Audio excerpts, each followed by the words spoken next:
¿Sabes? Dios es nuestro Padre, Dios es nuestro Creador, y Dios tiene objetos o personas que son el amor de Dios, que son el corazón de Dios. Y esta mañana yo quiero hablar acerca del corazón de Dios. ¿Qué es lo que Dios más ama en todo el universo? Por muy extenso que el universo sea, por muy grande que el universo sea, no sé si existan otras razas o no, otros habitantes en otros planetas, un universo tan vasto. No sé. La Biblia no los menciona porque la Biblia es para nosotros. Si mi esposa, cuando éramos novios, me mandaba una carta, pues a mí no me interesaba que me hablara de nadie más. Yo quería que me hablara de la relación entre ella y yo. Así es Dios con nosotros. No incluyó Dios en su libro, no incluye ni siquiera ¿cómo se llama? Una insinuación acerca de otra raza. Pero hay un universo tan grande. Pero si hubiera otras razas, y en este vasto universo hay alguien que es el corazón de Dios. Hay alguien que es lo que más ama sobre todo el universo, sobre todo lo creado.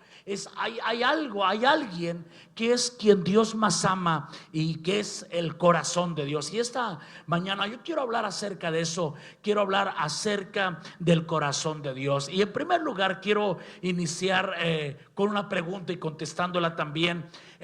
¿A quién podemos llamar el corazón de Dios? ¿Quién es en todo el universo, entre todas las razas creadas, de entre todos los seres humanos creados?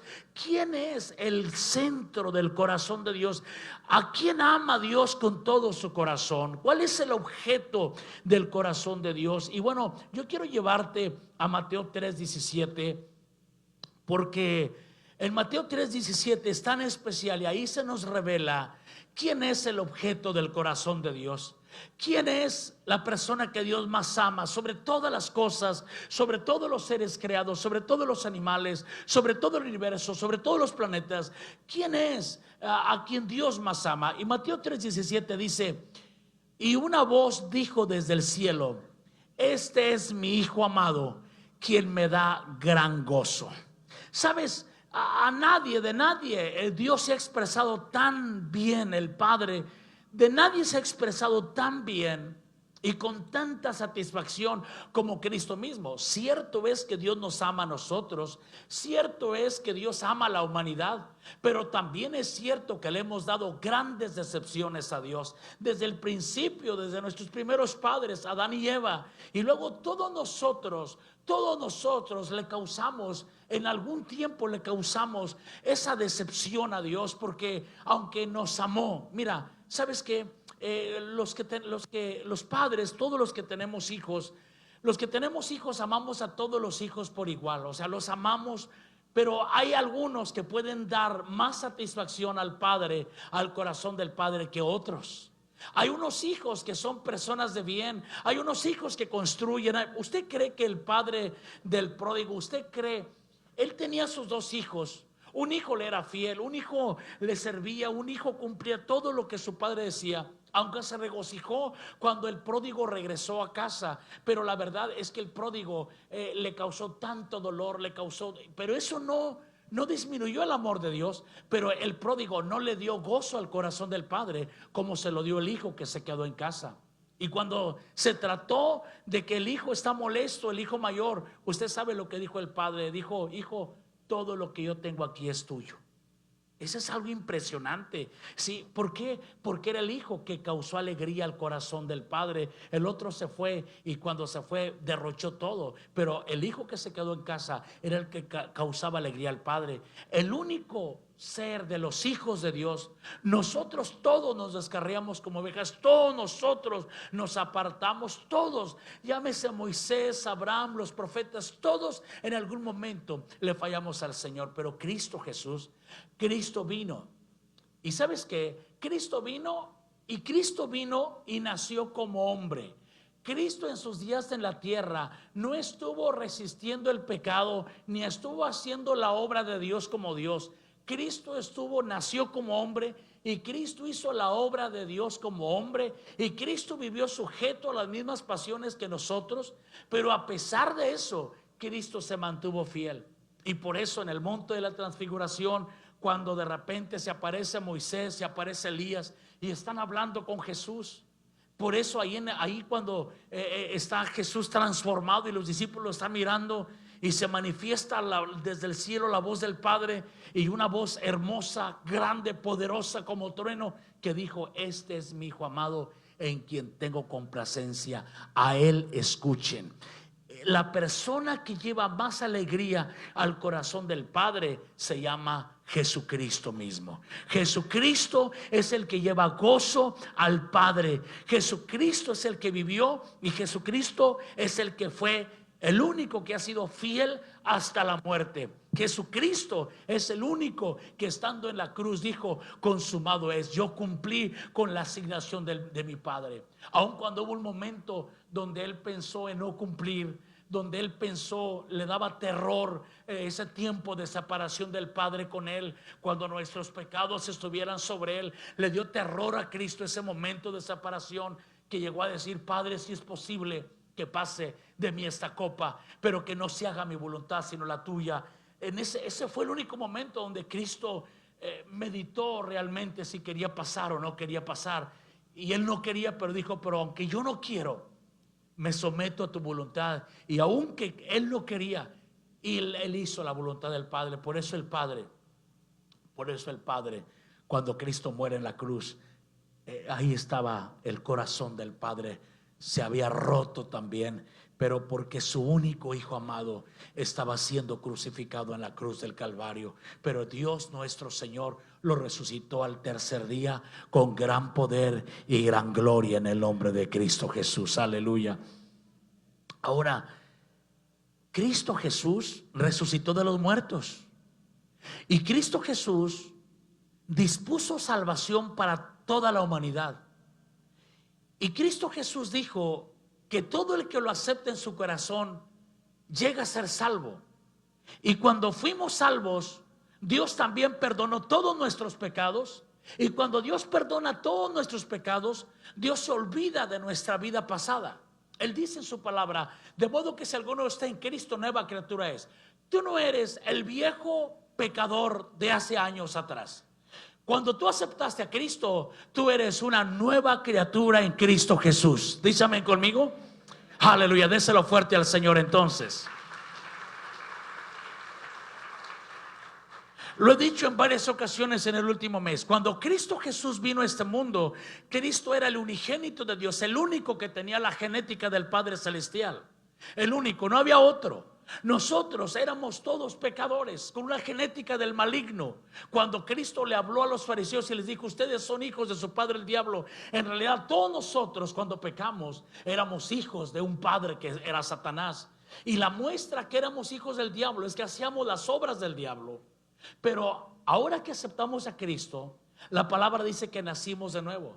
De modo que si alguno está en Cristo, nueva criatura es. Las cosas viejas pasaron y aquí todas son hechas nuevas. Y ahora tú eres hecho un hijo de Dios. La palabra dice que fuimos adoptados y fuimos injertados en la rama principal, de tal forma que tú ahora eres hijo de Dios. Y el apóstol Pablo, hablando en Romanos, dice que ahora Cristo no es el unigénito del Padre, que ahora Cristo es el primogénito del Padre. Es decir, Cristo es el primero entre muchos hermanos, porque ahora en el mismo estatus que Cristo estuvo como el único que tenía la genética del Padre, ahora en ese estatus estamos tú y yo. Cristo es nuestro hermano mayor, Cristo es el primogénito. Pero si hay un primogénito, o es un primero, hay un segundo, un tercero, y los millones que hemos aceptado a Cristo, ahora también somos hijos de Dios y también tenemos la genética de Dios. Pero algo más poderoso pasó. Algo más poderoso pasó. Resulta que a veces no lo logramos entender. Nuestra mente es tan pequeña para entender esto. Es como la mente de un científico tratando de explicarle a un niño de kinder acerca del átomo, ¿verdad? Es tan pequeño, nuestro cerebro es tan limitado para comprender a un Dios infinito, un Dios tan grande, un Dios tan poderoso. Pero ese Dios tan grande que tú y yo tenemos, ese Dios tan grande hizo algo poderoso entre Cristo y los que aceptaron a Cristo. Dios hizo algo que estaba oculto, dice la palabra, en el misterio. Era el misterio oculto, algo que los profetas no visualizaron, algo que Moisés no visualizó, algo que los grandes rabinos y estudiosos de la Torá del Antiguo Testamento no visualizaron. El apóstol Pablo le llama el misterio oculto. Y el misterio oculto es que Dios iba a hacer algo entre Cristo y los que lo aceptaban.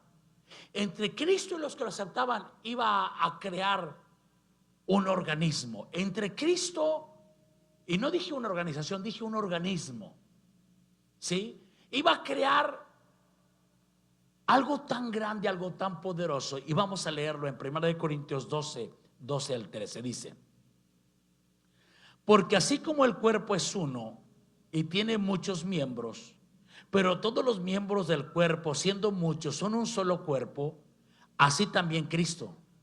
Porque por un solo espíritu, por el Espíritu Santo, fuimos bautizados en un cuerpo. ¿En cuál cuerpo fuimos bautizados? En el cuerpo de Cristo. Sean judíos o griegos, sean esclavos o libres, y a todos se nos dio a beber de un mismo espíritu. Todos nosotros que tenemos el Espíritu Santo, todos nosotros que hemos entregado nuestra vida a Jesús, todos nosotros que hemos sido salvos, se nos bautizó a nosotros en el cuerpo de Cristo. Se nos introdujo al cuerpo de Cristo. Y 1 Corintios 12:27 dice: todos ustedes en conjunto, o sea, todos ustedes que son de Cristo, todos ustedes en conjunto son el cuerpo de Cristo, y cada uno de ustedes es parte de ese cuerpo. O sea, usted y yo llegamos a ser parte del cuerpo de Cristo. ¿Cómo quiere que se lo explique? Solamente así. Es como el apóstol Pablo lo explicó: Cristo es la cabeza y nosotros somos el cuerpo de Cristo. ¿Cómo le explico? Yo no puedo explicar y no entiendo todo. Lo único que puedo entender es que estamos integrados a Cristo. Y que el único ejemplo que el apóstol Pablo pone para tratar de entender ese gran misterio es un ejemplo del cuerpo. Mi brazo no es independiente, mi pie no es independiente, mi estómago no es independiente, mis pulmones tampoco. Yo necesito la cabeza, yo necesito que mi cerebro coordine todo, pero mi cerebro también me necesita, mi cabeza también necesita mi brazo, también necesita mi pie. Cuando la palabra dice que somos miembros del cuerpo de Cristo, exactamente, entonces Cristo, la persona de Cristo, es ese ser que está en el cielo, es solamente la cabeza, pero el resto de Cristo está aquí en la tierra y se manifiesta a través de todos los que lo hemos aceptado en nuestro corazón. Es decir, yo puedo ser la mano de Cristo que toque a una persona, yo puedo usar mis pies para ir a caminar y bendecir a alguien, yo puedo usar mi boca, y cuando yo estoy usando mis habilidades y mis capacidades, yo soy parte del cuerpo de Cristo. Entonces, lo que podemos decir nosotros es lo que dice 1 Corintios 12:27, dice: vosotros o ustedes pues son el cuerpo de Cristo y miembros cada uno en particular.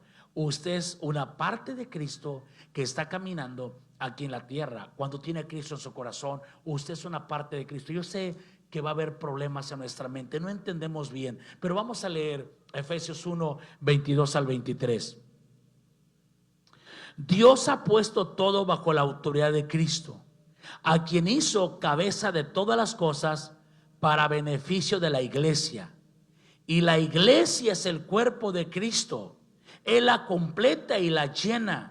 También es quien da plenitud a todas las cosas en todas partes con su presencia. Wow, ¿saben lo que está diciendo? Dice que el cuerpo de Cristo al cual estamos haciendo referencia, el cuerpo de Cristo es la iglesia. La iglesia, usted y yo que somos miembros del cuerpo de Cristo, usted y yo que hemos aceptado a Cristo. Cuando aceptamos a Cristo, Cristo nos bautizó en el cuerpo, en su cuerpo, pero aparte nos hizo miembros de la iglesia. Y la iglesia es el cuerpo de Cristo. La iglesia no es meramente un edificio. Cuando decimos vamos a la iglesia, es cultural, la gente lo entiende. Lo más correcto es decir vamos al templo o vamos a nuestra casa, porque le hemos llamado casa. Ahí tenemos un letrero en la entrada que dice bienvenido a casa. Lo más correcto es decir vamos a casa o vamos al templo. Aunque no peca, se dice vamos a la iglesia, pero porque es incorrecto decir vamos a la iglesia, porque en realidad la iglesia somos usted y yo. De hecho, la iglesia los domingos, ahora la iglesia vino a la casa, la iglesia vino al templo. Entonces, usted como iglesia es el cuerpo de Cristo. Usted es miembro del cuerpo de Cristo, y el apóstol Pablo nos explica que cada miembro tiene una función. Aunque no me voy a centrar tanto en la función, lo que le quiero decir es que si el Padre Celestial en el monte de la transfiguración dijo: este es mi hijo amado en quien tengo complacencia, y ahora ese hijo amado no es solamente una parte de un cuerpo, la cabeza, sino que está constituido por un cuerpo, o sea, por todos nosotros. Cuando el Padre habló y dijo: este es mi hijo amado en quien tengo complacencia, exactamente como lo dijo con Cristo, cada mañana cuando usted se levanta, el Padre dice: este es mi hijo amado en quien tengo complacencia. Amén. Voy a decirlo otra vez. Sí, cada mañana que usted se levanta, el Padre lo ve, se inclina desde su trono y lo ve y dice: este es mi hijo amado en quien tengo complacencia. Esta es mi hija amada en quien tengo complacencia. Dice amén conmigo. Aleluya. ¿Por qué? Ay, pastor, si usted supiera lo que yo hice. No, espera un momento. Tú tienes que entender, de modo que si alguno está en Cristo, si tú aceptaste a Cristo, tu pasado ya no existe. Ahora todo es hecho nuevo en el nombre del Señor Jesús. Si el mundo así lo pone, el mundo en los libros de historia lo pone como un antes y un después de Cristo. Claro que nosotros en nuestra vida hay un antes y hay un después de Cristo. Dice amén conmigo. Entonces ustedes, cuando hablamos de que ¿quién es el objeto del corazón de Dios? ¿Quién es a quien Dios ama? Si es Cristo. Pero ¿quién es Cristo? Su cabeza y su cuerpo. Su iglesia también es Cristo. De tal forma que usted es esa persona a quien nos referimos como el corazón de Dios.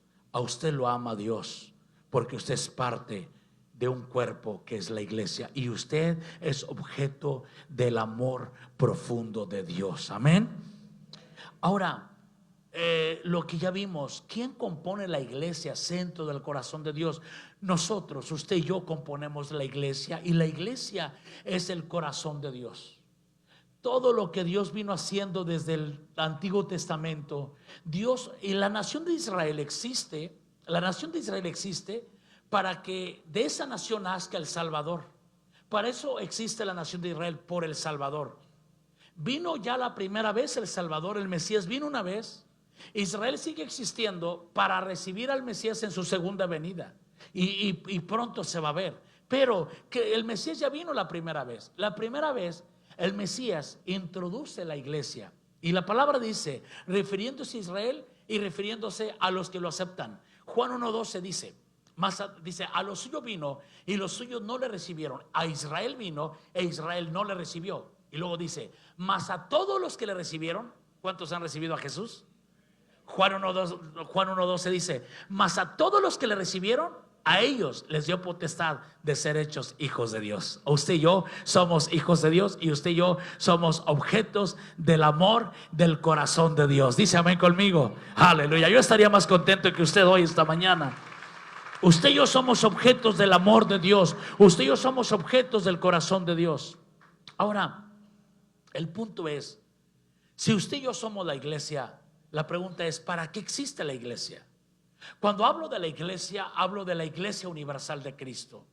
Hablo de nuestros hermanos en Chiapas, de nuestros hermanos en la India, en África. Hablo de mis hermanos en todas partes del mundo, de los que han aceptado a Cristo. Somos un solo pueblo. Es la nación más grande de todos los tiempos. Es la iglesia, es la nación más grande, y ese es el cuerpo de Cristo. Ahora, ¿para qué existe la iglesia? Porque no porque yo sea objeto del amor y el corazón de Dios, voy a pensar que yo no tengo un propósito como iglesia. Como iglesia hay un propósito para nosotros. Hay una razón por la cual Dios nos tiene aquí, y como iglesia debemos de evitar extraviarnos. Y yo te quiero comentar que es importante tener una visión correcta de la iglesia. En primer lugar, de quién somos como iglesia. Ya dijimos que la iglesia somos usted y yo, somos el cuerpo de Cristo. Entonces tenemos que tener una visión correcta de la iglesia. ¿Para qué está la iglesia aquí? ¿Cuál es el propósito de nuestra existencia? Muchas veces lo que se resume la iglesia es un lugar bonito donde alabamos, adoramos, pero nada más, donde regresamos a casa. Pero la iglesia es más que eso. La iglesia es más, a veces pensamos en la iglesia cuando tenemos alguna necesidad y sabemos que podemos venir y podemos orar. Hoy en la mañana recibí un testimonio, recibimos, Candy, un testimonio hermoso de una señora que hemos estado orando sobre ella, y la verdad ha pasado un tiempo, pero todos los resultados ahora son sorprendentes, son los resultados, los análisis es increíble, está mucho mejor la señora. Sin necesidad de la operación, Dios ha estado restaurando paulatinamente, ha ido ganando terreno a lo que, si mal no recuerdo, era un cáncer en su vida, y Dios ha estado haciendo una obra tremenda. Ahorita me dijo, entró gozosa, pastor, he visto la mano de Dios en mi vida, aún no me operan. Y sabes que con frecuencia escuchamos, cuando venimos, tenemos necesidad, claro que podemos venir aquí, podemos recibir oración, y esa es parte de lo que hacemos como iglesia. Y podemos restaurar familias, podemos dar consejería, podemos hacer tantas cosas, y estamos aquí.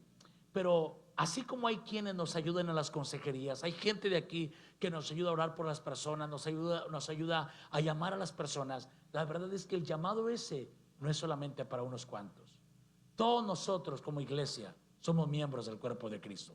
El apóstol Pablo dice que el cuerpo, aún el miembro que parece menos insignificante, es significativo. ¿Sí? ¿Alguna vez se ha pegado en el dedo chiquito de su pie? ¿Sí? Aunque sea cristiano, a veces se le sale una palabrota ahí, ¿verdad? Cuando se golpeó el dedo pequeño.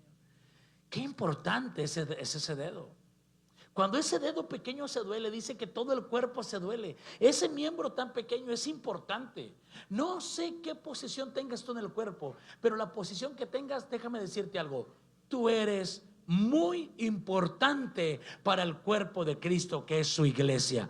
Voy a decirlo otra vez. Tú eres muy importante para el cuerpo de Cristo, que es su iglesia. Dile al menos a 5 personas alrededor tuyo: tú eres muy importante y te necesito.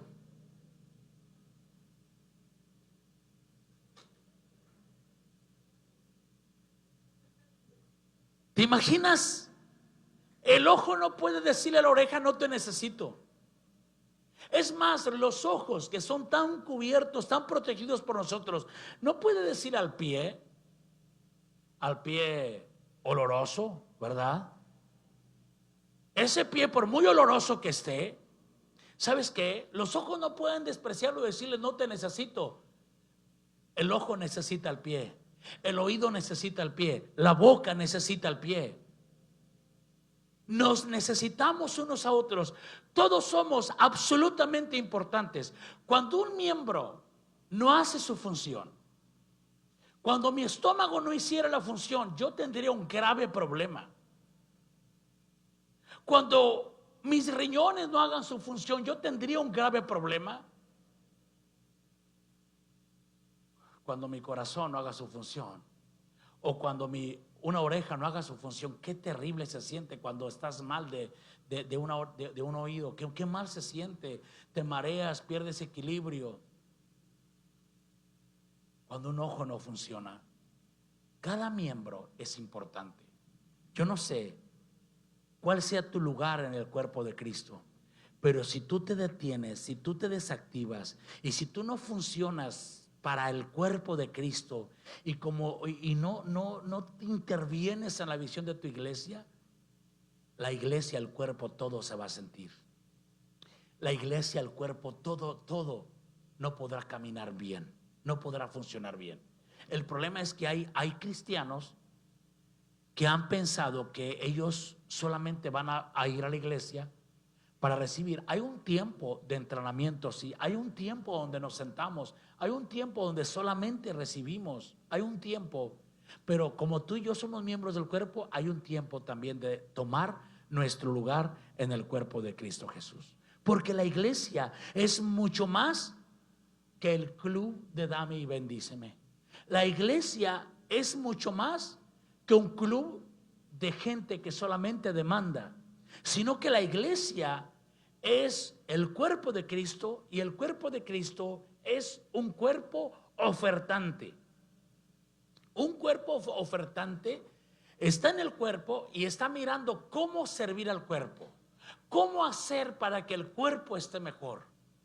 ¿Sí? Todo mi cuerpo funciona, gracias a Dios, y yo puedo estar aquí cumpliendo mi asignación de vida esta mañana, porque no solamente mi cerebro y mi corazón trabajaron mientras preparaba una palabra, sino que mis ojos trabajaron, sino que mis oídos trabajaron, sino que en este momento, mientras predico la palabra, y mi lengua está trabajando y mi boca está trabajando, también mis pies están trabajando y también mis manos están trabajando. Mi corazón funciona, mis riñones funcionan, mi hígado funciona, mi páncreas funciona, todo mi ser está funcionando, y mientras yo estoy cumpliendo una función. Para que la iglesia sea efectiva, para que el cuerpo de Cristo, que es la iglesia, seamos efectivos en lo que Dios quiere, que en un momento lo descubrimos, es necesario que todos colaboremos. Es necesario que sepamos que todos somos importantes. Es necesario que entendamos que todos tenemos una función, porque somos miembros del cuerpo de Cristo Jesús. ¿Dice amén conmigo? Vamos a leer 1 Corintios 12, 27 al 28. Le prometo que nos vamos a ir exactamente a las 12. No voy a tomar más tiempo. 1 Corintios 12, 27 al 28 dice, voy a leer de la Reina Valera 60. 1 Corintios 12, 27, 28. Vosotros pues sois el cuerpo de Cristo.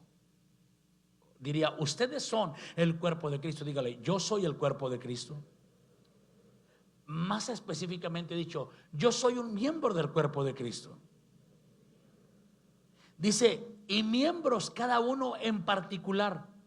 Y luego dice el apóstol, dice, a unos puso Dios en la iglesia, primeramente apóstoles, luego profetas, lo tercero maestros, luego los que hacen milagros, después los que sanan, los que ayudan, los que administran, los que tienen don de lenguas. Ahí entramos todos. En los que ayudan, ahí entramos todos. Ninguna función que tú sientas hacer para beneficio del cuerpo de Cristo, que es la iglesia, ninguna función es insignificante, porque ninguna función de mis plaquetas o ninguna función de las diferentes células de mi organismo, por muy pequeñas que sean, ninguna función es insignificante.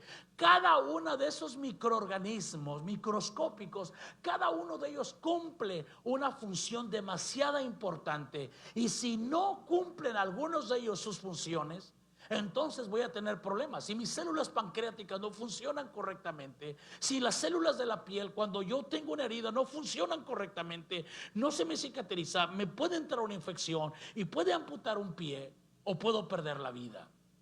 Entonces, aunque sean estos microorganismos, estos organismos microscópicos son tan importantes, tú y yo somos tan importantes delante de Dios. No importa que no te veas, no importa que no se te aplauda, no importa. Aquí el que importa es que estamos funcionando correctamente, y si nadie más nos ve, yo nunca he visto mi hígado, perdón.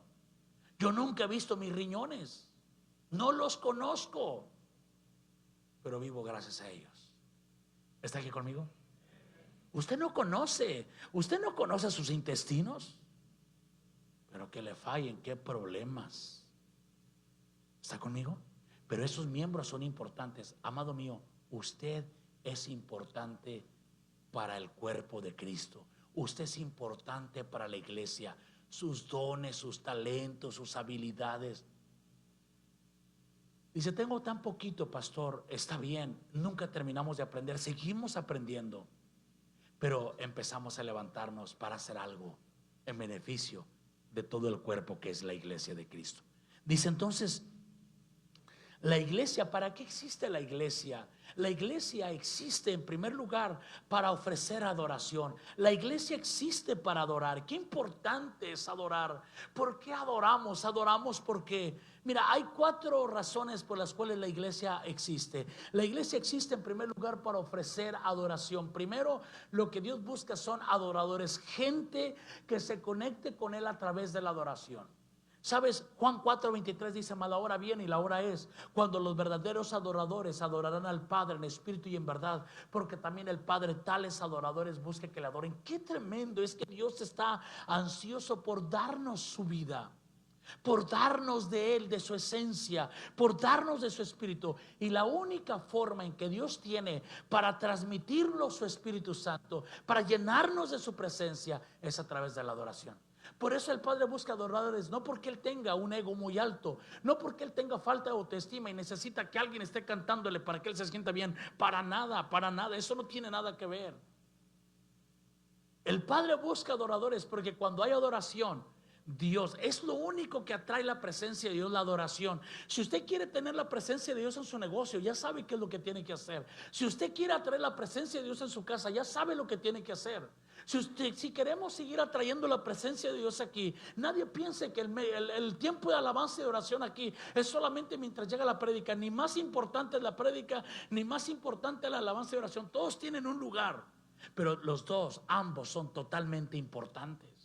La iglesia existe para conectarse con el Padre, porque si te conectas con el Padre, su vida va a fluir a ti y tú vas a estar tremendamente lleno del gozo del Señor y de la fortaleza del Señor. Cuando la Biblia habla que Dios aumentará sus fuerzas como las del búfalo, ¿cómo crees que lo va a hacer?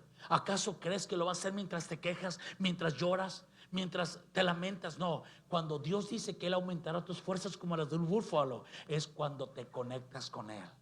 No hay lugar más alto en esta tierra que cuando te pones de rodillas. Esa es la posición más alta, ese es el lugar de más poder. Cuando levantas tus manos te vuelves invencible. Ahí estará Dios fluyendo sobre tu vida. Entonces, en primer lugar, la iglesia existe para adorar. Pero fíjate bien, adoramos porque Salmo 22:3 dice: pero tú eres santo, tú que habitas entre las alabanzas de Israel. Tú habitas en las alabanzas de Israel. Si tú y yo creemos que Dios se está manifestando, alabemos a Dios. Alabemos a Dios. A veces es difícil en medio de la adversidad, pero acuérdate que Dios se manifestó con Pablo y Silas en la cárcel. Hechos 16, en la cárcel. Ahí es cuando la gente no quiere adorar. Ahí es cuando la gente no quiere cantar. No. Cuando está en la adversidad, ahí adórale, ahí cántale, y el poder de Dios se manifestará sobre tu vida, porque Dios habita en medio de la alabanza de su pueblo. Así que en primer lugar, la iglesia, que es el corazón de Dios, ¿para qué existe? Existe para adoración. 2, ¿sí? Perdón, me adelanté un punto. No, en ese mismo, dame un segundo, creo que yo mismo me confundí. No, ya, está bien. La segunda razón por la cual la iglesia existe es: la iglesia existe para tener comunión con Dios. ¿Por qué? ¿Por qué vamos a tener comunión con Dios? Juan 15:5 dice: yo soy la vid, vosotros los pámpanos. Cristo está hablando. El que permanece en mí y yo en él, este lleva mucho fruto, porque separados de mí nada podéis hacer. Cuando tú en la mañana te arrodillas, tienes comunión con Él y lo invitas ese día, Él se estará manifestando. Él estará haciendo una obra para ti. Cuando tú tienes comunión con Dios a través de su palabra y a través de la oración, Dios se va a manifestar. Cuando tú vienes acá a la iglesia y tienes comunión con Dios, mientras le adoras en medio de la congregación, Dios se va a manifestar para ti. Dios va a hacer una obra para tu vida poderosa. Cristo nos enseñó. Él es la persona que más ha orado de todos los tiempos. Cristo, siendo el Señor, había noches que pasaba en oración. Entonces, en primer lugar, la iglesia existe para adorar. En segundo lugar, la iglesia existe para tener comunión con Dios. No nos olvidemos de esto. Hoy es tan fácil apartarse de la comunión, pero el propósito de la iglesia, uno de los propósitos de la iglesia, es que tengamos comunión. Pero no solamente comunión con Dios, sino también comunión entre miembros de la iglesia. Pero esa comunión debe ser una comunión para edificación. La palabra dice que podemos juntarnos los que tenemos un corazón agradecido para dar testimonio, para adorar, para edificarnos con testimonios, para edificarnos con mensajes bíblicos, con salmos, dice la palabra en 1 Tesalonicenses. Sí, voy a tener yo sabiduría con quién me voy a juntar.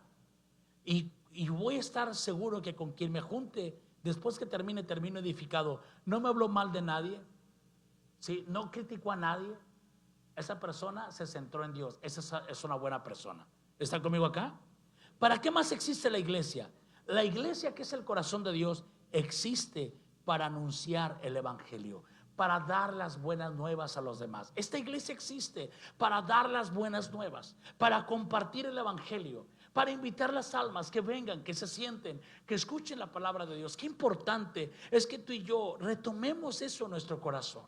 Qué importante es que tú y yo entendamos que el dar el evangelio, el comunicar el evangelio, a lo mejor usted dice, es que yo no sé cómo hacerlo, allá hay folletos.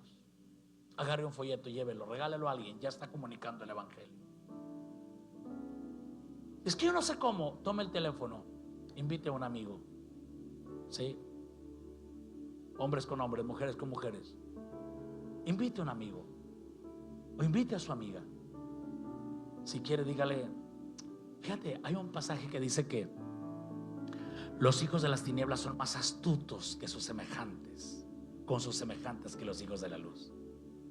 Y a mí me sorprende que hay gente que para invitar a que alguien vote por un candidato, esa persona le dice, te invito a almorzar y luego vamos a votar. ¿A alguien le invita? A mí me han invitado a almorzar. ¿A alguien le han invitado a almorzar? Sí, es aquí no, la mayoría, ¿no? Nos invitan a almorzar. Tú invitas, o te han invitado también, ¿verdad? A todos, en algún momento. Y está bien, vas y almuerzas y luego te llevan. Pero a lo que voy es ¿por qué ellos lo hacen por un candidato? ¿Por qué no hacerlo por Cristo Jesús? Oye, ¿te parece que te invito yo a la iglesia el domingo? Pero antes te voy a invitar a almorzar. Vamos a almorzar y luego te invito a la iglesia. ¿Dicen amén conmigo? A lo mejor no siempre, porque sale carísimo llevar a gente a almorzar, ¿verdad? Pero que usted diga una vez al mes o 2 veces al mes lo voy a hacer. Hay una familia que está teniendo conflicto, que tiene problemas, que se van a divorciar si tú sabes y no intervienes. Entonces son tus amigos, los estimas. Y luego una mañana, un día antes, 2 días antes, le dice, oye, ¿sabes? Les queremos invitar a almorzar. ¿Y qué les parece si después del almuerzo nos acompañan a la iglesia? Ya estás haciendo un gran trabajo. Cuando tú los traes, aquí les predicaremos el evangelio. Aquí escucharán las buenas nuevas. Aquí se salvarán. Quizás su matrimonio sea restaurado, su matrimonio sea salvo también. Entonces, compartir las buenas nuevas. ¿Por qué compartimos las buenas nuevas? Compartimos las buenas nuevas porque es un mandato de Dios. No puedo entrar en detalles, pero recuerde usted Marcos 16:15, ir por todo el mundo y predicar el evangelio a toda criatura. Es un mandato, que vayamos y prediquemos la palabra de Dios. Hagámoslo en nuestro mundo, hagámoslo a nuestra capacidad, a nuestro alcance. ¿Por qué más? Es necesario que prediquemos el evangelio como iglesia por compasión. ¿Creemos en la Biblia? Como iglesia hemos de creer lo que Dios, nuestro Padre, dice. Nuestro Señor, nuestro Salvador para nosotros. Lo que la Biblia dice es importante. ¿Por qué Jesús fue a la cruz? ¿Por qué murió de esa forma en la cruz? ¿Sabes por qué Cristo no se bajó de la cruz? ¿Sabes por qué Cristo no descendió de la cruz? Porque pensó en ti. Pensó en que si Él se bajaba, te ibas a perder eternamente. Me iba a perder eternamente. ¿Y qué significa que alguien se pierda eternamente? Que vaya a un infierno de fuego. ¿Sabe que ya no creemos en el infierno de fuego? Aunque está escrito, no lo creemos. Una vez iba un capellán en Inglaterra. Usted sabe, son estos pastores que están en las cárceles, que el Estado les paga por predicar el evangelio a la gente, a los reos. Y ese día iban a fusilar a una persona, a un condenado a muerte. Y va el capellán al lado de él diciéndole, tú necesitas aceptar a Cristo, porque en el momento que mueras, tu alma solamente va a ir a cualquiera de dos lugares, o al cielo o al infierno. Si no tienes a Cristo en tu corazón, te vas a perder eternamente. Y le estaba hablando acerca del infierno. Le dice: en el infierno hay fuego, en el infierno hay gusanos, en el infierno hay un tormento constante. En un momento el reo, el condenado a muerte, se voltea y mira fijamente al capellán y le pone el dedo en el pecho y le dice: mire, reverendo, no quiero seguirlo escuchando. Y se sorprende el reverendo, el capellán se sorprende. Y le dice: mire, si yo creyera lo que usted me está diciendo que existe, si yo creyera eso, aunque Inglaterra estuviera llena de vidrios, yo iría de rodillas suplicándole a las almas que se arrepientan. Pero al verlo a usted y su frialdad, me dice que ni usted cree lo que me está diciendo. La verdad es que la mayoría de los cristianos, hay cosas que están escritas en la Biblia que no las creemos. ¿Y por qué digo que no las creemos? Porque no hacemos nada al respecto. ¿Cómo puedo creer que hay un infierno de fuego y no hacer algo para salvar, aunque sea unos cuantos? ¿Cómo puedo creer que hay un infierno de fuego y no estoy dispuesto a hacer una pequeña parte imitando lo que Él hizo en la cruz del Calvario? ¿Por qué no estoy dispuesto a sudar un poco por ellos si Él sudó sangre? ¿Por qué no estoy dispuesto a sufrir a un cansancio cuando su cuerpo fue lacerado? Cristo hizo todo eso porque Él sí creía. Sí creía en una eternidad. Sí creía en un gran riesgo que la humanidad tendría. Mi pregunta es: ¿creemos? Y si no creemos, tendremos que volver a la palabra y tendremos que volver a creer que lo que Dios dice es verdad. En realidad, una reconversión es lo que necesitamos como iglesia. Entonces, no solamente la iglesia existe para compartir el evangelio porque es un mandato, sino también por compasión. Es por causa de estar convencidos de la palabra de Dios, los cuales nos revela la eternidad. Y ya por último, hermanos, ¿para qué existe la iglesia? La iglesia existe para ser discípulos. Tú tienes una fe, por algo tú sirves a Dios. Tú eres fiel a Dios por algo. Tú vienes aquí y tú tienes una fe. Que exista alguien igual a ti, que puedas ganar a alguien, que le compartas. Tú por una fe eres como eres, por una fe estás acá, por una fe hay un grupo de creencias que tú tienes que te hacen ser como eres, que te hacen estar cerca de Dios, que te hacen leer la palabra, que te hacen buscar a Dios, que te hacen servir a Dios. Hay un cúmulo de enseñanzas que están en tu vida, de verdades que operan en ti. Discipular es compartírselo a alguien más.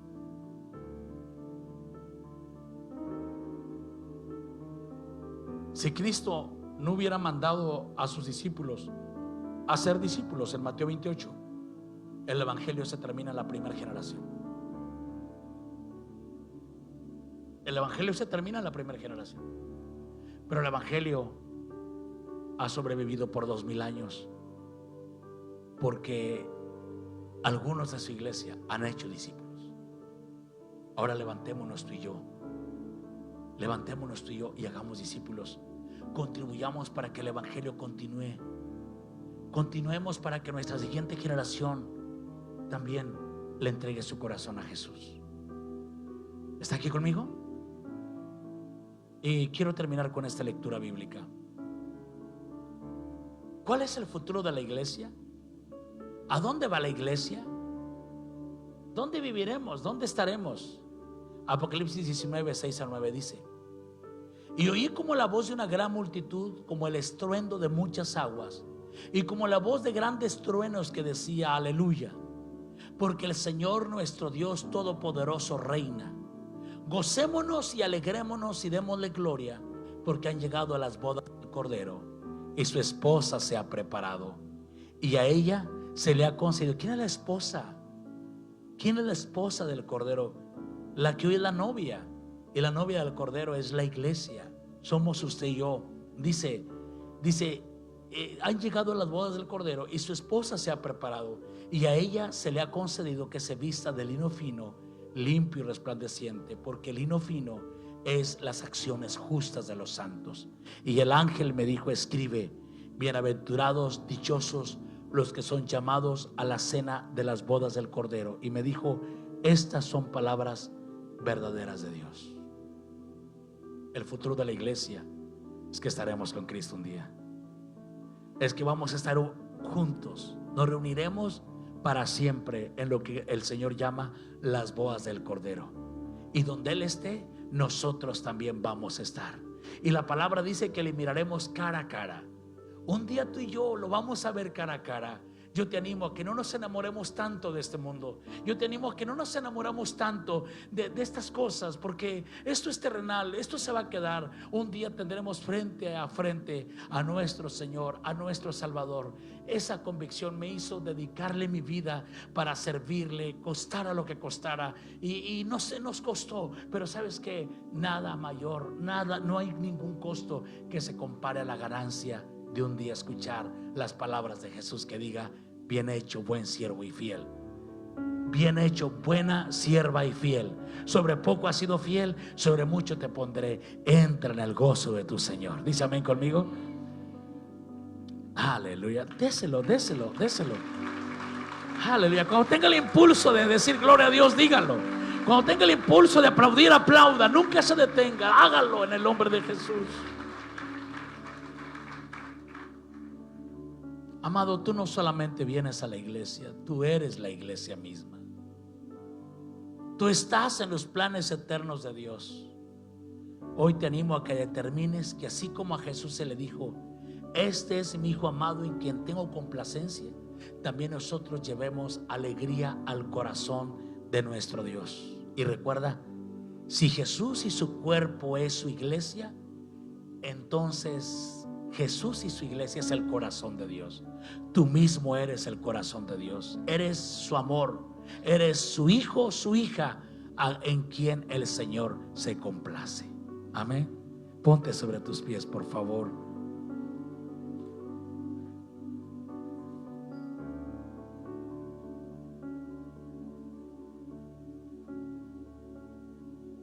Yo quiero que mi relación por Dios y que tu relación con Dios sea más por amor. Siempre por amor. Nada por obligación, porque es mejor ser un cristiano por gratitud, por amor, que ser un cristiano que pensemos en alguna obligación. Sí sé que al día final rendiremos cuentas. Está escrito en la palabra. Si sé que un día vamos a rendir cuentas delante del Señor. Nosotros no iremos al juicio ante el gran trono blanco. Nosotros no, porque nuestros pecados fueron perdonados. Pero vamos a ir a otro trono, a otro tribunal. Se llama el tribunal de Cristo. En el tribunal de Cristo no se van a ventilar nuestros pecados. No, esos ya fueron perdonados. Pero en el tribunal de Cristo saldrán a luz nuestras obras por Dios, lo que hicimos por Dios. ¿Sí? Y dice que a algunos se le entregaron 5 y trabajó y entregó otros 5 talentos. A uno 2 y entregó 4. Y a otro que se le había entregado 1 lo escondió. Y el Señor lo amonestó un poco. Si quiere leer Mateo 25 luego en su casa ahí. ¿Alguna vez le han hecho una auditoría? De los que tienen negocio, ¿alguna vez le han hecho una auditoría? Llegaron y abrieron los libros. Nosotros aquí tenemos libros, las facturas tenemos por años o por semestre, tenemos los libros, ingresos, egresos, ahí está todo. Cierto es, nunca ha venido un día Hacienda aquí a hacernos una inspección. ¿Sí? Ellos lo que ven que se reporta, ellos dicen está bien. Pero si algún día vinieran, tenemos en orden todo ahí, nuestras declaraciones anuales, todo. Porque yo no quiero que ellos vengan, yo no quiero tener un problema con ellos. Usted en su negocio también lleva todo eso, porque usted no quiere que ellos lleguen y usted tenga un problema con ellos. Pero lo cierto es que no pensamos que un día vamos a estar delante de aquel que todo lo ve. Qué triste es ignorar que un día, ¿qué te puede hacer Hacienda si te agarra mal? Mira, te mete unas multas, te embarga algunos bienes, depende de la deuda. Muy raro que te metan a la cárcel, muy raro. No hay grandes consecuencias, pero a veces